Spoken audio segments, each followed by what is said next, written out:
আজই আমরা সবাই মিলে বার হয়ে গেছি মনসা পূজা দেখবার জন্য। মনসা পূজা তো একটা মানে খিচুড়ি খাবার জন্য সবাই মিলে বার হয়ে গেছি। অনেক দিন থেকে খিচুড়ি খাওয়া হয় না, তো তার জন্য। আর আমার লস্যু গছত নাকি বড় করে মনসা পূজা হচ্ছে। মুই কিন্তু লাইফত ফার্স্ট যাচ্ছ, মুই যাওনি আগত। মোর বান্ধবীরা গেছে, তো তার জন্য। তো যাই হোক, আর দেখা পাতেন রাস্তালা কি অবস্থা, ভাঙাটুরা রাস্তা, কি কবেন আর রিক্স লাগাচ্ছে যাইতো। আর আমার এখন টোটোত অনেকলা জন বসেছি, 12-13 জনের মতো।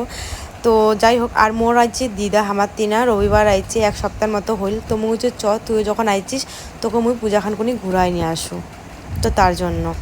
আর এঠে খিলাচ্ছে হলো কলার টাইম কলত খিচুড়ি। এটা মানে কি করবো, আর আগের যুগের মানে খাওয়া, মানে এর ফিলিংসটাই আলাদা। তারপর এঠে হচ্ছে কীর্তন, মানে একটু গান হচ্ছে। তো যাই হোক, সবাই মিলে শুনবা দিচ্ছে। আর মোর খিচুড়ি টিচুড়ি খাওয়া কমপ্লিট হয়ে গেছে। তো প্রসাদ খাইলি নি আলা আমার যাচ্ছি হলো বাড়ি। তো ঠিক আছে, ভিডিওখান কেরম লাগিল একটু কমেন্ট করে মুখ কন, আর যাই মোর পেজটা ফলো করেন দি